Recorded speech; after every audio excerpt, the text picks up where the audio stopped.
بلکہ میرے دوست ہیں علامہ محمد کاشف جمیل قاضی صاحب، ماشاءاللہ آپ سینئر خطیب ہیں محکمہ اوقاف پنجاب کے اندر، مدرس ہیں جامعہ حنفیہ غوثیہ لاہور، اور خطیب ہیں مرکز اہل سنت جامعہ مسجد حنفیہ فاروقیہ لاہور، اور اس کے علاوہ ماشاءاللہ پرنسپل ہیں Iqra Madinatul Atfal group of school Kamran park Shahdara. یہ تینوں میرے مہمان بہت ہی معزز ہیں، مہمان ہیں، اور مہمان ہوتا ہی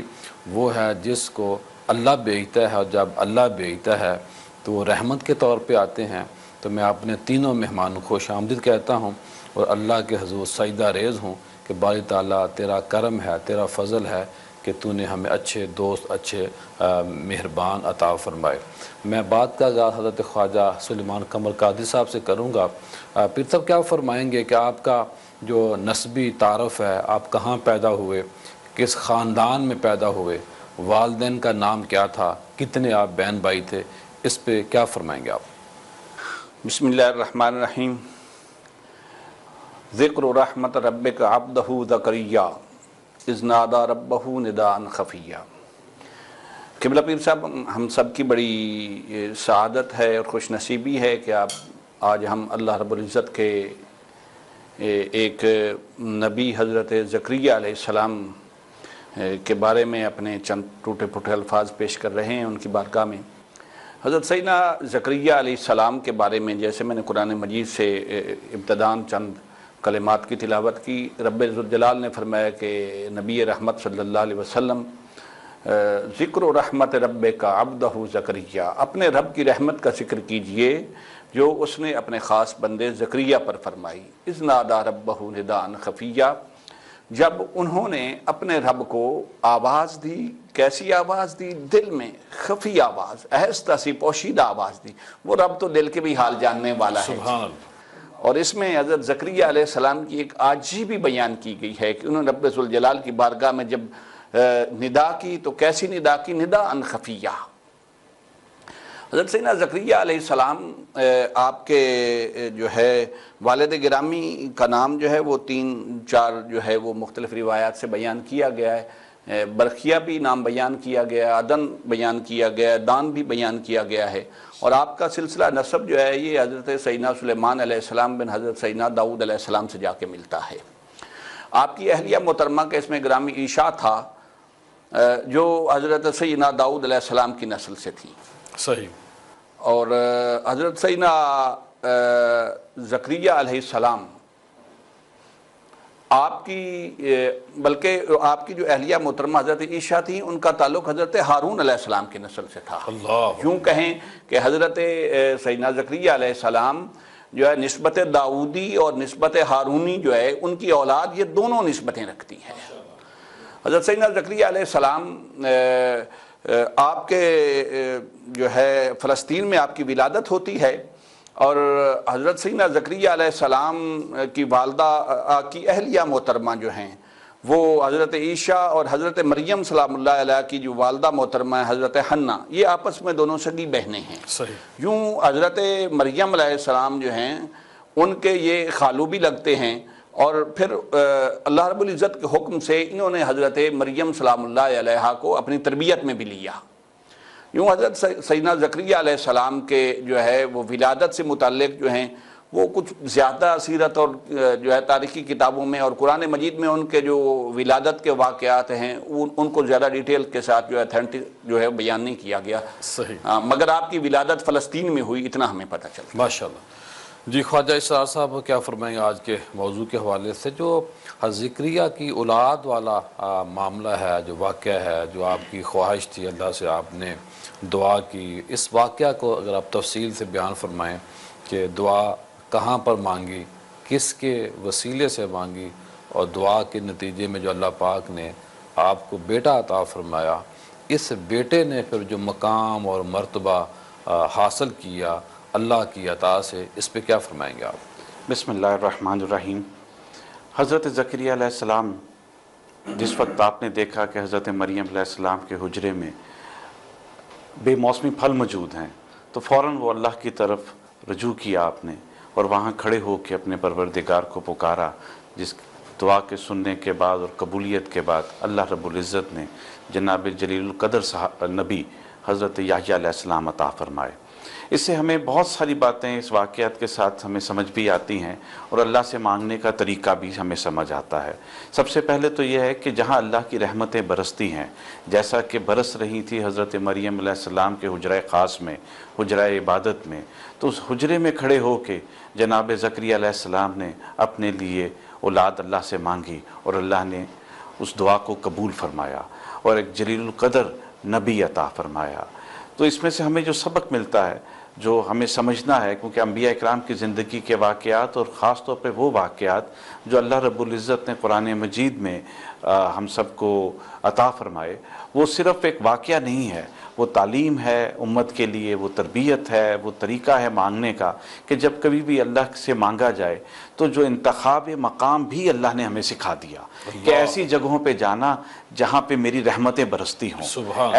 ایسی لوگوں کے قریب جانا جن پر اللہ کا فضل ہو۔ جب تو وہاں کھڑے ہو کے اور اس مقام پہ کھڑے ہو کے مجھے دل سے پکارو گے، چاہے خفیہ پکارو یا بآواز بلند پکارو، میں تمہاری آواز سنوں گا بھی اور قبول بھی کروں گا۔ حضرت زکریا علیہ السلام نے اللہ کو پکارا اور اللہ نے سے اس طرح پکارا کہ ان کا دھیان اس وقت یہ تھا کہ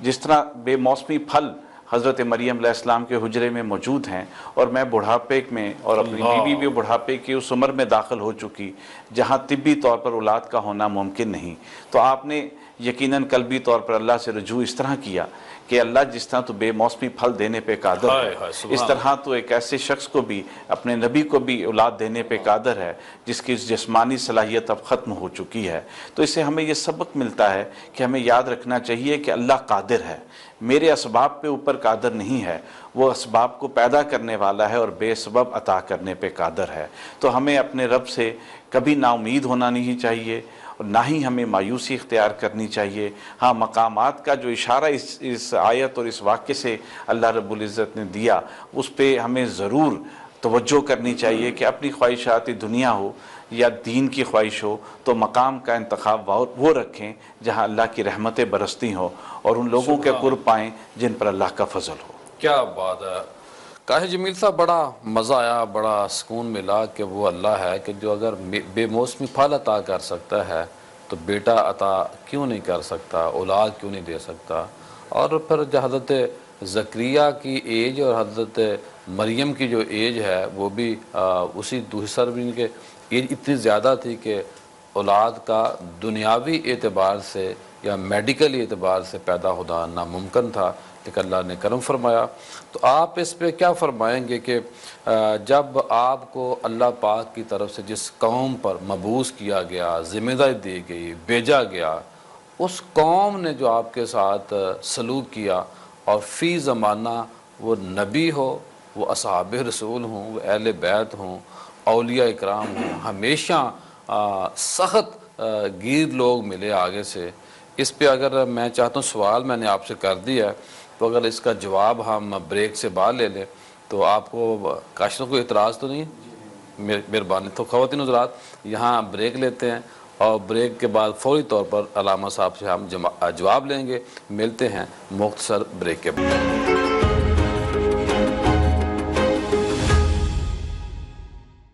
بریک کے بعد خوش آمدید خواتین حضرات، آج ہم بات کر رہے ہیں حضرت زکریا علیہ السلام کی ذات کے حوالے سے اور بہت تفصیل سے ہم نے بریک سے پہلے بات کی، سوال آپ سن چکے ہیں۔ تو قبلہ جمیل صاحب، کاشف صاحب کیا فرمائیں گے آپ؟ بسم اللہ الرحمن الرحیم۔ سب سے قبل تو قبلہ پیر صاحب آپ کو مبارکباد کہ آپ نے اللہ کے عظیم نبی اور رسول حضرت زکریا علیہ السلام کی مناسبت سے آج کے اس پروگرام کا انعقاد کیا۔ جس طرح قبلہ پیر صاحب بھی فرما رہے تھے، میرے کریم آقا و مولا صلی اللہ علیہ وآلہ وسلم کی حدیث مبارکہ آپ نے فرمایا عند ذکر صالحین تتنزل الرحمہ، او کما قال نبی صلی اللہ علیہ وآلہ وسلم، کہ جس جگہ صالحین کا ذکر ہوتا ہے وہاں اللہ رب العزت کی رحمتوں کا نزول ہوتا ہے۔ اور یہ حضرت زکریا علیہ السلام، ان کے نبی ہونے کے بارے میں بھی شک نہیں، ان کے مقام و مرتبہ کے بارے میں بھی شک نہیں، اس کے ساتھ ساتھ ان کو صالحین قرآن مجید میں اللہ رب العزت نے خود ارشاد فرمایا وَكُلٌّ مِّنَ الصَّالِحِينَ وَزَكَرِيَّا وَيَحْيَا وَعِيسَىٰ وَإِلْيَاسَ كُلٌّ مِّنَ الصَّالِحِينَ، یہ سارے کے سارے صالحین میں سے تھے۔ تو اللہ رب العزت کا شکر ہے، آپ کو مبارکباد بھی ہے، خراج تحسین بھی ہے کہ آپ نے ان کے ذکر کے لیے اس پروگرام کو انتخاب فرمایا۔ اور یہ نبی کریم صلی اللہ علیہ وآلہ وسلم سے سوال کیا گیا تھا کہ یا رسول اللہ صلی اللہ علیہ وسلم، آپ ہمیں یہ بتلائیے کہ سب سے زیادہ آزمائشیں کس پر آتی ہیں؟ تو نبی کریم صلی اللہ علیہ وآلہ وسلم نے جواباً ارشاد فرمایا تھا کہ جو اللہ کو جتنا پیارا ہوتا ہے اس پر آزمائش ہی اتنی ہی زیادہ آتی ہے۔ اور آپ سے پوچھا گیا سب سے زیادہ پھر کس پر آتی ہیں؟ تو فرمایا کہ اللہ کے نبیوں پر، انبیاء کرام پر سب سے زیادہ آزمائشیں آتی ہیں۔ حضرت زکریا علیہ السلام بنی اسرائیل میں مبعوث ہوئے، آپ نے اپنی سعی، آپ نے تبلیغ کی، آپ نے قوم کو حکمت کی، صبر کی، شکر کی تعلیم دی، اللہ رب العزت کی وحدانیت کا پرچار کیا، لیکن بدلے میں قوم نے کیا سلوک کیا؟ آخر کار آپ کو شہید کیا گیا۔ ویسے کچھ سیرت نگاروں نے لکھا ہے کہ آپ کو شہید نہیں کیا گیا، اب طبعی موت، تاہم اکثر جو سیرت نگار ہیں اور اکثر جو مورخین ہیں، محققین ہیں، انہوں نے یہی لکھا ہے، احادیث مبارکہ میں بھی ہے کہ آپ کو شہید کیا قوم نے بدلے میں۔ اور یہ تو جتنے بھی انبیاء کرام ہیں، آپ قرآن مجید کا مطالعہ کریں، احادیث مبارکہ کا مطالعہ کریں، جیسے قبلہ آپ نے اشارہ فرمایا صحابہ کرام ہوں، اہل بیت اطہار ہوں، جب بھی کوئی دین کی راہ میں کام کرتا ہے، جب بھی کوئی الوہیت کی بات کرتا ہے، توحید کا پیغام دیتا ہے، صراط مستقیم پر چلنے کی بات کرتا ہے، تو پھر راہ میں مشکلات آتی ہیں، جیسے حضرت زکریا علیہ السلام کو بھی شہید کیا گیا۔ اور اس پر بہت ساری آپ کی شہادت کے حوالے سے مختلف روایات بھی ہیں، تاہم ہمیں ہمارے بزرگوں نے اور ہمارے اسلاف نے جو سکھایا کہ کوئی بھی ایسی روایت نہیں بیان کرنی چاہیے جس میں اللہ کے نبی کے شان، مقام، مرتبہ پر ذرا سا حرف بھی آتا ہو۔ جیسے کہا جاتا ہے کہ آپ نے درخت سے پناہ مانگی، پھر آپ درخت میں پناہ دی، تو اس وجہ سے آپ کو آرے سے چرنا پڑا کہ آپ نے درخت سے پناہ کیوں مانگی تھی۔ یہ حقیقت نہیں ہے، آپ اللہ کے نبی ہیں، اللہ نے آپ کو طاقت سے، قدرت سے، معجزات سے نوازا تھا، آپ نے اپنے معجزے کا اظہار فرمایا، درخت کو اشارہ فرمایا، جو ایک روایت میں آتا ہے آپ درخت کے اندر گئے، اب بتقاضا حکمت الہیہ وہ آپ کا لباس کا کچھ ٹکڑا باہر میں نے رہ اسی گیا۔ لیے اپنے سوال میں عرض کیا تھا شروع میں کہ اللہ کے حکم سے ادھر جی بالکل ایسے ہی ہے، بالکل ایسے ہی ہے۔ تو پھر آپ کو اس قدر جو ہے نا دیکھیں شہادت آپ کی، جس کے بارے میں مورخین نے لکھا ہے کہ آپ درخت کو انہوں نے آرے سے چیر دیا، آپ کی قوم نے آپ کے ساتھ یہ سلوک کیا، اور دیگر بھی انبیاء کرام کے ساتھ یہی ہوا کہ جس نے بھی تبلیغ کے لیے کوشش کی، حضرت آدم علیہ السلام کے بعد جتنے انبیاء کرام ہیں ان کے ابکار نبوت کو دیکھ لیں، ان کی کاشف تبلیغ کو صاحب، دیکھ لیں۔ یہاں تو اگر چھوٹی سی کوئی غلطی ہو جائے تو لوگ آپ کے خلاف، میرے خلاف، کسی کے خلاف بھی صرف چگلی غیبت کرے نا، تو وہ بات آہستہ آہستہ ٹریول کرتی ہوئے میرے تک یا آپ تک پہنچتی ہے تو بڑا غصہ آتا ہے، اور دل کرتا ہے کہ اس بندے کو معاذ اللہ میں ختم کر دوں۔ یہاں آرے چل رہے ہیں تو کتنا مشکل کام ہے۔ خواجہ سلیمان قمقاری صاحب اس پہ تھوڑی روشنی ڈالیں کہ جو آپ نے دین کے لیے، جو اللہ کے حکم کے تحت کام کیا، آپ کی سیرت سے ہمیں کیا سبق ملتا ہے، کیا روشنی ملتی ہے، اور ساتھ جو اللہ پاک نے خاص خوبیوں اور کمالات سے آپ کو نوازا تھا، کیونکہ ہر نبی کو اللہ پاک نے خاص چیزیں عطا کی تھیں، لیکن یہ نبی پاک صلی اللہ علیہ وسلم کا ترا امتیاز ہے کہ اللہ پاک کی ذات نے جو تمام انبیاء کو عطا کیا وہ اکیلے میرے کریم آقا کو عطا فرمایا۔ تو بالخصوص آج ہم زکریا علیہ السلام کے حوالے سے بات کرنی ہے، تو خواجہ سلیمان قمرکاری صاحب کیا فرمائیں گے آپ؟ قبلہ، میں قبلہ کاشف صاحب کی بات کو کنٹینیو کر کے اپنے سوال کی طرف ہی چلوں گا۔ میرے ذہن میں دو باتیں آ رہی تھیں۔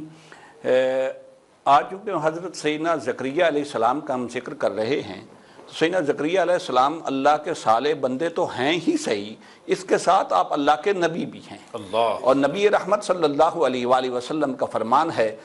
ذکر الانبیاء عبادت و ذکر الصالحین کفارت۔ انبیاء کا ذکر جو ہے یہ تمہارے لیے عبادت کا درجہ رکھتا ہے، اور صالحین کا ذکر جو ہے یہ تمہارے گناہوں کا کفارہ ہوتا ہے۔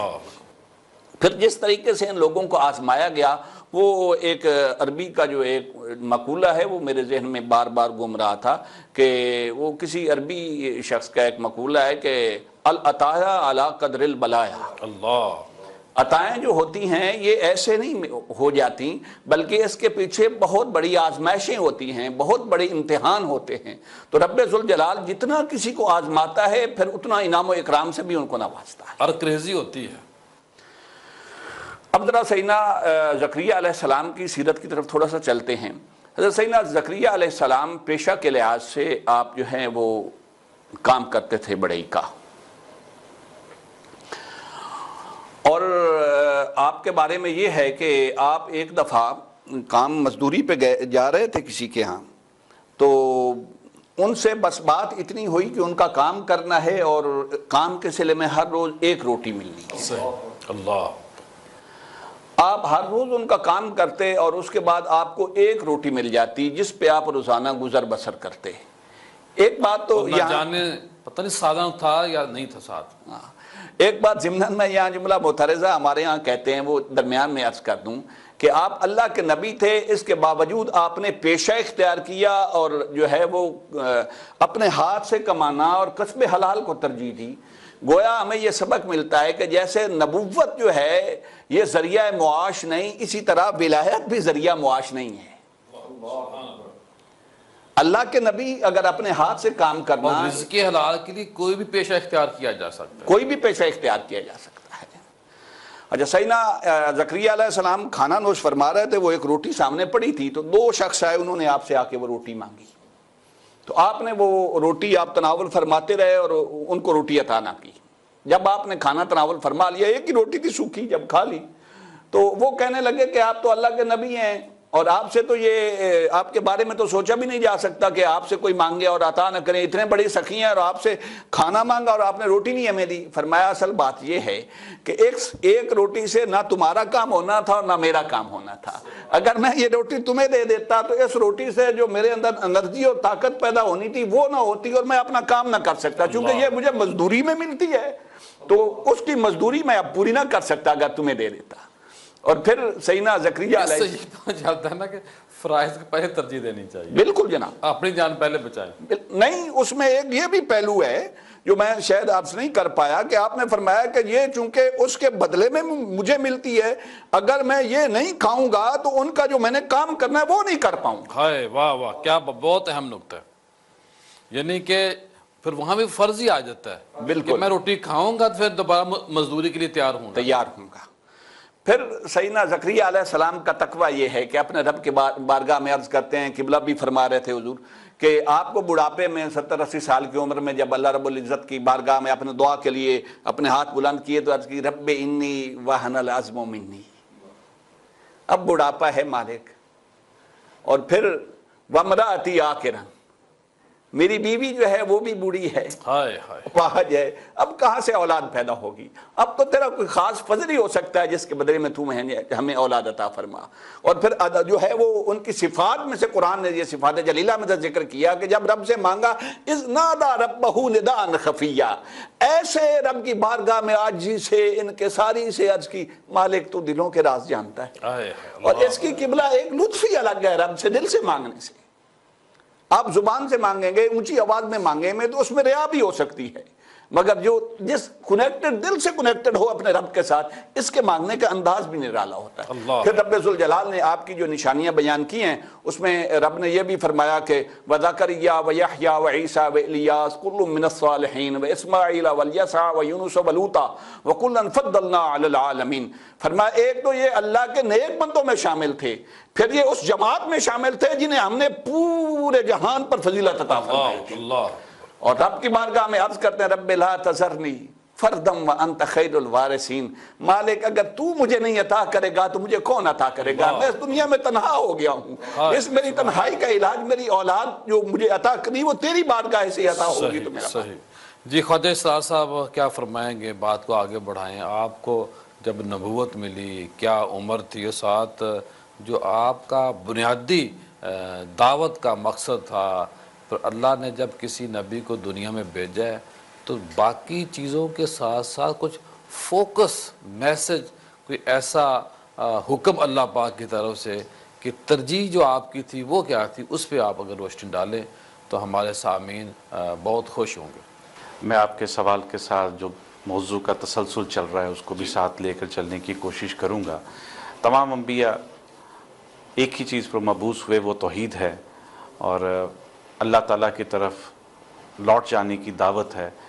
ایمانداری ہے، معاشرے میں انصاف ہے، اور حق کا بول بالا کرنا ہے، جو بنیادی چیزیں ہیں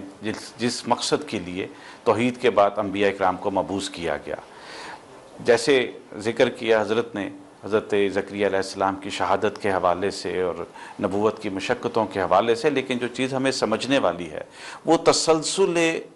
فیض بھی ہے اور تسلسل مشن بھی ہے، جو آپ کے بیٹے حضرت یحییٰ علیہ السلام نے جاری رکھا، یہاں تک کہ خود بھی جام شہادت نوش کیا، اور پھر آپ کے نواسے جناب عیسیٰ علیہ السلام نے بھی اسی تسلسل ہی ہے۔ وہ جو زکریا علیہ السلام کے گھر سے جب حضرت مریم علیہ السلام کو اللہ رب العزت نے عیسیٰ علیہ السلام عطا فرمائے، وہ بھی وہی مشن لے کے نکلے، حضرت یحییٰ علیہ السلام بھی وہی مشن لے کے نکلے۔ ہمیں اس تسلسل کو بھی یاد رکھنا چاہیے کہ حضرت زکریا علیہ السلام سے جو اللہ رب العزت نے ذمہ داری لی اور دشمن نے آپ کو شہید کر دیا، اس ذمہ داری کو اس کے بعد آپ کے بیٹے نے پورا کیا۔ کہا جاتا ہے کہ آپ جس وقت حضرت زکریا علیہ السلام کا شہادت ہوئی تو حضرت یحییٰ علیہ السلام کی عمر مبارک تقریباً 5 سال تھی، کچھ میں 3 سال تھی، صغیر سنی میں ہی آپ کا وصال ہو گیا اور آپ کو یا شہید کر دیا گیا۔ تو آپ نے اسی معاشرے میں جو ظلم کا معاشرہ تھا، جو بے انصافی کا معاشرہ تھا، جو روایات میں گم معاشرہ تھا، جو اصل کو کھو بیٹھا تھا، اس ذمہ داری کو پوری طرح نبھایا اور اس کاوشوں میں اپنے ارد گرد کے معاشرے کو تبدیل کیا اور مقتدر طبقے نے آپ کو شہید کر دیا۔ کہا جاتا ہے کہ یہودیوں نے تقریباً 70,000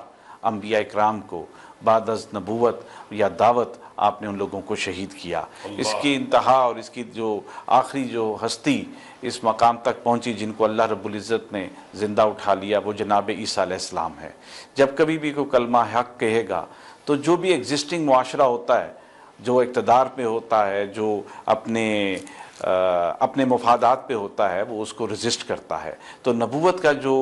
بنیادی کام ہے وہ معاشرے کو دوبارہ اللہ کی طرف لوٹا دینا ہے، اور اسی مشن پہ حضرت زکریا علیہ السلام بھی تھے، ان سے پہلے انبیاء اکرام بھی تھے، اور جناب یحییٰ علیہ السلام نے بھی اس مشن کو باذن اللہ جاری رکھا، اور باذن اللہ حضرت عیسیٰ علیہ السلام نے بھی اس کام کو جاری و ساری رکھا۔ اللہ۔ خواتین و حضرات، یہاں بریک لیتے ہیں اور بریک کے بعد دوبارہ ملتے ہیں۔ بریک کے بعد خوش آمدید خواتین و حضرات۔ آج ہم بات کر رہے ہیں زکریا علیہ السلام کی ذات پاک کے حوالے سے، لیکن یہاں ایک چھوٹا سا میسج ہے، وہ یہ ہے کہ پچھلے دنوں ماشاءاللہ ہمارے لاہور کے اندر تحفظ ناموس رسالت محاذ کے زیر اہتمام بہت بڑی استحکام پاکستان کانفرنس ہوئی، جس کی صدارت حضرت علامہ رضائے مصطفیٰ نقشبندی صاحب نے کی، جو اس کے صدر ہیں، اور ہمارے جو راغب نعیمی صاحب ہیں چیئرمین اسلامی نظریاتی کونسل، ہمارے خواجہ اسرار صاحب نے بھی شرکت کی۔ اس کے علاوہ پیر صاحب عیدگاہ صاحب نے بھی پیر آف عیدگاہ نے بھی شرکت کی، اور ایک مشائخ کا، ایک علماء کرام بہت بڑا جمع غفیر تھا، حضرت علامہ عبد المصطفیٰ ہزاروی صاحب۔ تو میں اس پروگرام کے انعقاد پر جو انتظامیہ ہے، جس میں مولانا محمد علی نقشبندی صاحب ہیں، مفتی محمد عمران حنفی قادری صاحب ہیں، مولانا طاہر شہزاد صاحب ہیں، حفیظ اظہر صاحب ہیں، اور دیگر جتنے بھی احباب نے اس پروگرام کو 4 چاند لگائے، سب کو مبارکباد پیش کرتا ہوں، اور جو مشکلات سہ کر موسم کی سختی کے باوجود اس پروگرام میں شریک ہوئے، ان کو ایک مبارکباد پیش کرتا ہوں۔ اور خواتین حضرات، آج موضوع آپ کے سامنے ہے، تو کاشف جمیل صاحب یہ بتائیے کہ قرآن آپ کی ذات کے بارے میں کیا کہتا ہے، اور ساتھ میں نے آپ سے یہ بھی پوچھنا ہے کہ حضرت زکریا کی جو قوم تھی، اس قوم میں کون کون سی ایسی برائیاں تھیں، ایسی بیماریاں تھیں، ایسی روحانی بیماریاں میں کہوں گا ان کو، تو کیا امراض، کیا کن برائیوں میں وہ مبتلا تھے، کن روحانی جو بلندیوں سے وہ دور تھے؟ کیونکہ جب ان لوگوں کے حالات کو دیکھتے ہیں، انبیاء کی ذات کو دیکھتے ہیں، تو پھر پتہ چلتا ہے کہ اللہ پاک نے مخصوص علاقوں کے اندر، وقت کے اندر اسی طرز کے انبیاء کو بھیجا تاکہ اللہ کی طرف لوگ آئیں اور اللہ کے بن جائیں۔ یہ 2 سوالات میں نے آپ سے کیے ہیں۔ جی قبلہ پیر صاحب، حضرت زکریا علیہ السلام کا جو ذکر قرآن مجید فرقان حمید برہان رشید میں اللہ پاک نے فرمایا وہ تقریباً 7 مرتبہ ہے۔ ان میں سے قدرے تھوڑا سا اختصار کے ساتھ ایک مرتبہ سورہ انعام میں ذکر ہے، جیسے کہ حضرت صاحبزادہ خواجہ پیر محمد سلیمان قادری صاحب نے بھی اس حوالے سے بیان کیا کہ جہاں اللہ رب العزت نے آپ کو صالحین ہونے کا بھی ارشاد فرمایا اور آپ کو تمام جہانوں پر آپ کی فضیلت کا بھی بیان فرمایا۔ اس کے علاوہ 3 مقامات پر قدر تفصیل کے ساتھ ذکر ہے۔ سورہ آل عمران میں آیت نمبر 37 سے تقریباً آیت نمبر 44 تک آپ کا تذکرہ ہے کہ جب آپ نے حضرت بی بی مریم علیہ السلام کو آپ نے وہاں پر عبادت کرتے ہوئے دیکھا، واجدہ اندہا رزق کا، آسمان سے پھر وہاں پر رزق کا حصول دیکھا، تو اس وقت پھر آپ نے ان سے پوچھا بھی اور پھر آپ نے وہاں اپنے بیٹے کے لیے دعا بھی کی، آپ کی دعا کی قبولیت کا تذکرہ ہے۔ اور پھر وہاں آپ نے اپنے بزرگ ہونے کا، بڑھاپے کا، اپنی اہلیہ کے بانجھ پن کا ذکر بھی فرمایا، اللہ رب العزت کی بارگاہ میں عرض کیا۔ پھر وہاں پر آپ نے نشانی بھی طلب کی کہ یا اللہ پھر میرے لیے نشانی کیا ہوگی، تو آپ کو پھر نشانی بھی دی گئی کہ 3 دن تک آپ بات نہیں کر سکیں گے۔ پھر اس کے بعد پھر یہ بھی کہا گیا کہ آپ اللہ کی تسبیح کریں، اللہ کی ذکر کریں۔ اسی طرح پھر سورہ انبیاء میں بھی آپ کا ذکر ہے اور وہاں پر آپ کا بھی ذکر ہے، آپ کی اہلیہ کا بھی ذکر ہے اور آپ کے بیٹے حضرت یحییٰ علیہ السلام کا ذکر ہے۔ سورہ مریم کی ابتدا میں تقریباً پہلی 14-15 آیتیں وہ آپ کے ذکر سے شروع ہوتی ہیں، ندان خفی سے، اور پھر اس کے بعد حضرت یحییٰ علیہ السلام کی ولادت کا تذکرہ بھی ہے اور حضرت یحییٰ علیہ السلام کے اوصاف اور آپ کی خصائص بھی بیان کیے گئے۔ اور یہاں آپ نے جو دعا مانگی اس کا انداز بھی بڑا خوبصورت دونوں جگہ پر، سورہ آل عمران میں بھی وہاں آپ نے ذریۃ طیبہ، یا اللہ بیٹا اولاد دے تو طیب پاکیزہ اولاد عطا کر، اور یہاں سورہ مریم میں جب آپ نے دعا مانگی تو وراثت کی بھی بات کی، جو صرف میرا وارث نہ ہو، یارثنی و یارث آل یعقوب من آل یعقوب، جو میرا بھی وارث ہو اور جو آل یعقوب کا بھی وارث ہو۔ اللہ پھر آگے آپ نے جو لفظ کہ وَجْعَلْهُ رَبِّ رَضِيًّا، یا اللہ اسے ایسا بنا کہ وہ تیرا پسندیدہ ہو، جسے تیری رضا حاصل ہو۔ اور پھر جب ہم جاتے ہیں سورہ انبیاء کی آیت نمبر 99 اور 90 میں 89 90 میں، وہاں اللہ رب العزت نے پھر جو آپ پر کرم فرمایا، آپ کی اور آپ کی حضرت یحییٰ کی اور آپ کی اہلیہ کے بارے میں جو اللہ رب العزت نے فرمایا اِنَّهُمْ كَانُوا يُسَارِعُونَ فِي الْخَيْرَاتِ، کہ یہ نیکیوں میں سبقت لے جانے والے تھے۔ اور پھر جو اس سے اگلی بات اللہ رب العزت نے آپ کے اوصاف کے بارے میں قرآن مجید میں فرمایا وَيَدْعُونَنَا رَغَبًا وَرَهَبًا، اللہ وہ ہمیں وہ پکارتے ہیں مجھے، دعا کرتے ہیں مجھ سے، رغباً ورحمہ، خوف اور امید کے ساتھ۔ یہ ہے اصل چیز جس کے بارے میں نبی کریم صلی اللہ علیہ وآلہ وسلم نے بتایا کہ اللہ کے ساتھ بندے کا تعلق کیسے ہونا چاہیے۔ حضرت زکریا علیہ السلام نے اپنے قول کے ذریعے، اپنے عمل کے ذریعے، اور آپ کے اس قول و عمل کو اللہ رب العزت نے قرآن میں شامل کر کے بتا دیا کہ بندے کا اپنے رب کے ساتھ تعلق کیسا ہونا چاہیے، خوفوں رغباً ورہبا، نہ تو صرف اللہ کا خوف ہو اور نہ ہی حد سے زیادہ امید ہو، بلکہ خوف بھی ہو، اللہ کی خشیت بھی ہو، اور پھر اس کے ساتھ ساتھ اللہ کی رحمت کی امید بھی ہو۔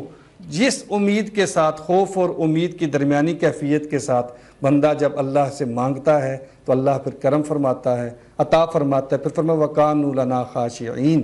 یہ ہے تو جو میری خشیت رکھنے والے ہیں، جو مجھ سے ڈرنے والے ہیں، اور جو اللہ کے سے خوف اور امید کے ساتھ مانگتا ہے، اس کا خوف، اس کی خشیت اپنے دل میں رکھتا ہے، اللہ پھر اس پر کرم فرماتا ہے۔ اور آپ کی جو قوم ہے، چونکہ وہ بنیادی طور پر بنی اسرائیل ہیں، تو بنی اسرائیل کی جو اجتماعی طور پر خرابیاں تھیں وہ ساری اس قوم میں پائی جاتی تھیں۔ سب سے بڑی بات جو تھی وہ ناشکری تھی اللہ رب العزت کی، اور دوسرا بے خوفی تھی کہ اللہ کا خوف نہیں تھا۔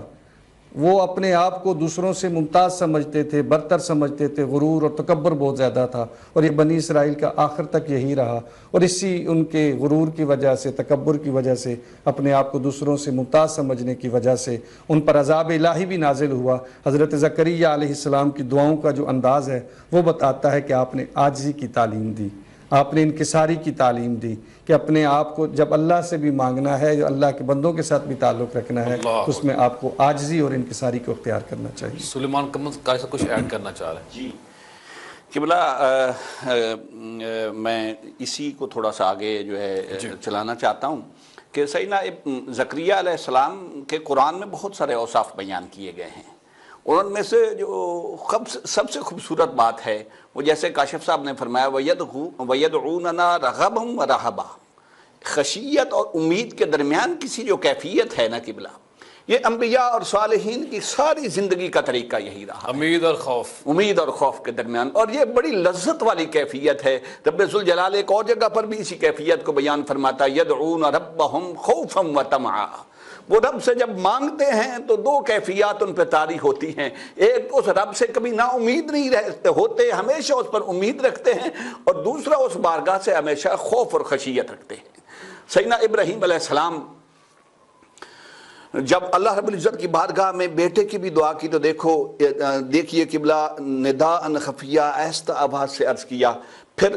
بیٹا بھی کیسا عطا کیا، قرآن کہتا ہے جو وارث ہے آل یعقوب کا، اور حضرت یحییٰ علیہ السلام کی ولادت ہوتی ہے، یہ حضرت زکریا علیہ السلام کے تقویٰ اور تربیت کا اثر ہے۔ دیکھیے کہ یحییٰ علیہ السلام پیدا ہوتے ہیں، ابھی تھوڑی سی عمر ہے، قبلہ نے بیان بھی کر دیا کہ 5-6 سال عمر تھی تو حضرت زکریا علیہ السلام کی شہادت یا وصال ہو جاتا ہے۔ تو ان کی کیفیت یہ دیکھ کر ایک دن زکریا علیہ السلام نے فرمایا کہ بیٹا میں نے اپنے رب سے تجھے مانگا تھا تو میرے آنکھوں کی ٹھنڈک بنے، میرے لیے راحت کا سبب بنے، تو میں تجھے دیکھتا ہوں کہ تو ہر وقت روتا رہتا ہے، ہر وقت روتا رہتا ہے، خشیت میں رہتا ہے۔ عرض کی بابا جان مجھے جبریل امین نے بتایا ایک دفعہ کہ جنت اور جہنم کے درمیان اتنا بڑا جنگل ہے جسے روئے بغیر، اس کی خشیت کے بغیر، اس کی بارگاہ میں گڑ گڑائے بغیر کبھی انسان اس مسافت کو طے نہیں کر سکتا۔ تو رب ذوالجلال کی بارگاہ میں روئے بغیر تو کوئی چارہ نہیں۔ اور یحییٰ علیہ السلام پر تربیت کا اثر یہ تھا، آپ نے سنا بھی ہوا ہے، بڑی مشہور بات ہے کہ حضرت یحییٰ علیہ السلام چھوٹی سی عمر تھی، جب حضرت زکریا علیہ السلام واعظ و نصیحت فرماتے تو دیکھتے کہ یحییٰ جب آ جاتے تو آپ اللہ رب العزت کا خوف اور اللہ یہ جہنم کا جو تذکرہ ہے اور سزا کی جو باتیں ہیں تو یہ آپ جو ہیں بند کر دیا کرتے تھے، اور اللہ کی رحمت کے وسیع کی باتیں کیا کرتے تھے۔ ایک دن چھپ کے حضرت یحییٰ علیہ السلام بیٹھ گئے تو جب آپ نے دوزخ کا تذکرہ کیا اور اللہ کے خوف کا اور سزا اور جزا کا تذکرہ کیا تو حضرت یحییٰ علیہ السلام وہاں سے اٹھ کے بھاگ گئے۔ والدہ اور والد تلاش کرتے رہے، پھر جنگل میں تلاش کرتے کرتے گئے تو کسی سے ایک وہاں چرواہا تھا، وہ اپنے جانوروں کو چرا رہا تھا، اس سے پوچھا کہ اتنی عمر کا کوئی بچہ تو نے دیکھا ہو؟ اس نے کہا بچہ تو کوئی نہیں میں نے دیکھا، مگر یہ جو سامنے غار ہے اس غار کے دہانے پہ جب میری بکریاں پہنچتی ہیں تو اندر سے ایک بچے کے رونے اور چلانے کی آواز آتی ہے، اور اس کے رونے میں اتنا سوز اور درد ہے کہ میری یہ جو بکریاں ہیں بھیڑیں یہ چرنا چھوڑ دیتی ہیں، کھانا چھوڑ دیتی ہیں، اور غار کے دہانے پہ کھڑے ہو کر یہ بھی رونا شروع کر دیتی ہیں۔ جناب قبلہ اسرار صاحب، آپ حسن اخلاق کے اوپر بات ہو جائے اور ساتھ اس پہ میں نے آپ سے بات کرنی جو آپ کی عبادت، ریاضت آپ کی اپنی ذاتی تھی، قبلہ نے تو آپ کے صاحبزادے کا ذکر کیا، کیا فرمائیں گے اس کے حوالے سے حسن اخلاق کی بات ہو جائے؟ حضرت زکریا علیہ السلام کا حسن اخلاق انبیاء اکرام کی شان اور انبیاء اکرام کی جو اللہ نے خصائل دے کر ان کو پیدا کیا تو وہ تو انہی کا خاصہ ہے، لیکن اسے جو ہمیں سمجھنا چاہیے، جو ہمیں جو 3 چیزیں اپنی زندگی میں داخل کرنی چاہیے۔ سب سے پہلی چیز جس طرح باقی حضرات نے پیش کیا کہ خدا سے مانگنے کا طریقہ کیا ہے۔ خدا سے مانگنے کا طریقہ سیرت حضرت زکریا علیہ السلام سے جو سمجھ آیا کہ جب اس سے مانگو تو بندگی کے ساتھ مانگو، اس سے مانگو تو امید کے ساتھ مانگو، اس سے مانگو تو اس کے عظمت اور جلالت کو دل پر قائم کر کے مانگو، اور کبھی بھی اس سے نا امید نہیں ہونا چاہیے۔ جو دوسرا وصف جو حضرت زکریا علیہ السلام کی سیرت سے ہمیں سمجھ آتا ہے حسن اخلاق کے حوالے سے، جیسا ایک واقعہ روٹی والا آپ نے پیش کیا، اس سے جو ہمیں حسن اخلاق کو جو سیرت سمجھ آتی ہے کہ انسان کو اپنے عہد کی پاسداری کرتے ہوئے اپنے مقصد اور اپنے مشن کو پیش نظر رکھنا چاہیے، کیونکہ اگر وہ اپنی عہد کی اس وقت پاسداری جس کے صلے میں ان کو ایک روٹی ملی تھی، اگر وہ روٹی بانٹ دیتے اور جو عہد انہوں نے اس آجر کے ساتھ کیا تھا تو یقیناً وہ پوری طرح نہ کر پاتے، تو عہد کی پاسداری نہ ہوتی۔ تو ہمیں دیکھیں نا سبق پورا ہے کہ انرجی کے ساتھ کام کریں، پوری قوت کے ساتھ کام کرنے کے لیے انہوں نے اس کو مہمانداری کا خیال نہیں کیا، کیونکہ بیسیکلی یہ انبیاء کا جو عمل ہے وہ امتوں کے لیے ہے، وہ ہمارے لیے ہے کہ ہم اپنے کام کے ساتھ کتنا لائل اور سنجیدہ ہونا چاہیے۔ پنجابی میں دیہات میں کہا کرتے ہیں جو مستری آتا ہے نا آتا مالک کی مرضی سے، جاتا اپنی مرضی سے۔ میں قبلہ ایک جملہ یہاں ایڈ کرنا چاہتا ہوں حضرت کی اجازت سے۔ یہ جو روٹی والا معاملہ ہے، مجھے ایک بات اور سمجھ آئی ہے، وہ سمجھتے تھے کہ یہ جو ایک روٹی مجھے مزدوری میں ملتی ہے یہ ان کی امانت ہے، اگر میں اس میں سے ان کو دوں گا تو امانت میں خیانت ہوگی، کیونکہ مجھے ملتی ہے اس کام کے بدلے میں، یہ روٹی کھا کے میں نے ان کا کام کرنا ہے۔ واہ واہ واہ واہ واہ، جی پیر صاحب۔ بنیادی مقصد ہی یہی ہے کہ ہمیں اپنے شعبہ زندگی، ہم عام لوگ یا خاص لوگ جو بھی ہیں، اس میں کس قدر ہمیں لائل ہونے کی ضرورت ہے۔ تو قصص الانبیاء سے جو قرآن مجید میں انبیاء کے واقعات بیان کیے، اس کا مقصد ہماری عملی زندگی میں تربیت ہے کہ جو بھی کسی بھی شعبے میں تعلق رکھتا ہے اسے چاہیے کہ اسے ہر طرح اس کے اپنے وقت کا، اپنے کھانے پینے کا، تمام کے تمام ان لمحات کو پوری لائلٹی کے ساتھ اس کام کو انجام دے، تب وہ اجر کا حقدار ہے، تب وہ سنت انبیاء پر عمل پیرا ہوگا۔ ہم اپنے کام کو، اس وقت کو کتنا ضائع کرتے ہیں، ہمیں اپنے پیش نظر رکھنا چاہیے کہ ہم جس ادارے میں کام کرتے ہیں ہم اس کے ساتھ لائل کتنا ہیں، اور اس کے دیے ہوئے جو ہم نے طے کر رکھا ہے وقت، اس کو ہم ضائع کتنا کرتے ہیں، کیونکہ جس کے بدلے میں ہمیں جو بھی رقم ملی یا جو بھی تنخواہ ملی، محسن کش بڑے ہیں جی محسن کش، بے شک، تبھی تو بے برکتی ہے۔ برکت تبھی ہوگی اور جب ہر پیسے والا بندہ ہمیں چور لگتا ہے۔ یہ تو حسد ہے، جی جی، اس کو حسد کہتے ہیں۔ اور اللہ نے تو ان کا جو نیک صالح تاجر ہیں، ان کا انبیاء کے ساتھ ہونا ہے۔ یقیناً یقیناً بنیادی چیز یہی ہے کہ ہمارے اخلاص کتنا ہے اپنے عمل کے ساتھ۔ کوئی بھی کام ہو، اگر ہماری زندگی میں اخلاص نہیں ہے اور ہم اس کے ساتھ پوری لائلٹی کے ساتھ اپنا ڈیلیور نہیں کرتے تو ہم اللہ کی بارگاہ میں جواب دہ ہیں۔ ہم محسن کش بھی ہیں، اور ہم جیسے آپ نے فرمایا کہ ہم ایک دوسرے کے مال و دولت کو دیکھتے ہیں تو وہ خالصتاً حسد کی علامت ہے، جو ویسے ہی ہمارے مال کو اور نیکیوں کو کھا جاتا ہے۔ تو ہمیں انبیاء کے واقعات سے اپنی عملی زندگی میں جو تبدیلی لانی ہے، ہمیں سب سے زیادہ اس پہ غور کرنا چاہیے۔ اپنا کاشی صاحب اس پہ کوئی روشنی ڈالیں کہ جو آپ نے اپنے بیٹے حییہ کی تربیت کی، اگر آج میں نے، آپ نے اپنے بیٹوں کی تربیت کرنی ہے، اپنے اولاد کی تربیت کرنی ہے، تو آپ نے کس طرح تربیت کی، اور آج ہمیں اپنی اولاد کی کیسے تربیت کرنی چاہیے، کیا فرمائیں گے آپ؟ جی قبلہ، سب سے پہلے تو میں ذرا انتہائی معذرت سے تھوڑا سا اختلاف رائے کروں گا کہ یہ روایت جیسے قبلہ پیر صاحب نے بیان کی ہے اس سے قبل کہ جب حضرت زکریا علیہ السلام کی شہادت ہوئی تو اس وقت حضرت یحییٰ علیہ السلام کی عمر 5 سال تھی۔ یہ سمانہ نگاروں نے اور لکھا ہے، تاریخ میں یہ لکھا ہے کہ جو دستیاب معلومات ہے، تاہم جو مستند اور دیگر روایات میں یہ بھی آتا ہے کہ آپ حضرت یحییٰ علیہ السلام کی شہادت اپنے والد حضرت زکریا علیہ السلام سے پہلے ہوئی۔ اچھا، یہودیوں نے پہلے حضرت یحییٰ علیہ السلام کو شہید کیا، اس کے بعد حضرت زکریا علیہ السلام کو شہید کیا۔ اور اس میں پھر کچھ دیگر قرائن بھی ہیں، چونکہ آپ کے بارے میں اللہ رب العزت نے بہت سارے حضرت یحییٰ علیہ السلام کے فضائل بھی بیان کیے قرآن مجید میں، مثلا مصدقا بکلمات من اللہ، سورہ آل عمران میں کیا حضرت عیسیٰ کی آپ تصدیق کرنے والے ہوں گے، سیداً و حصوراً و نبیّا، آپ سید بھی ہوں گے اور سردار بھی ہوں گے، آپ حصور یعنی خالص بھی ہوں گے۔ پھر اس کے بعد سورہ مریم کی ابتدا میں بھی آپ کے کافی سارے فضائل بیان کیے، اللہ رب العزت نے آپ کی عظمتوں کو بیان کیا، وہ برم بوالدی، اپنے والدین کے ساتھ نیکی کرنے والے، حنان بھی ہوں گے آپ، زکوٰۃ پاکیزہ بھی ہیں آپ کے اوصاف کو بیان کیا گیا۔ اور پھر اس کے بعد جو مفسرین نے حضرت عیسیٰ علیہ السلام اور حضرت یحییٰ علیہ السلام کے ایک مکالمہ بھی آپ نے نقل فرمایا ہے، اور اس مکالمے سے حضرت زکریا علیہ السلام کی تعلیم اور تربیت بھی چھلکتی ہے۔ وہ مکالمہ کیا تھا کہ اگر جتنے فضائل ہونے کے باوجود حضرت یحییٰ علیہ السلام نے حضرت عیسیٰ علیہ السلام کو کہا کہ انت افضل منی، آپ مجھ سے افضل ہیں۔ اور دیکھیے جواباً پھر حضرت عیسیٰ علیہ السلام نے فرمایا کہ نہیں اے یحییٰ انت افضل منی، آپ مجھ سے افضل ہیں۔ یہ دونوں کا مکالمہ ہو، پھر دونوں کا مکالمہ جب ہوا تو حضرت یحییٰ، ٹائم تھوڑا، کاشی صاحب بہت شکریہ، بڑی مہربانی۔ اب آخر میں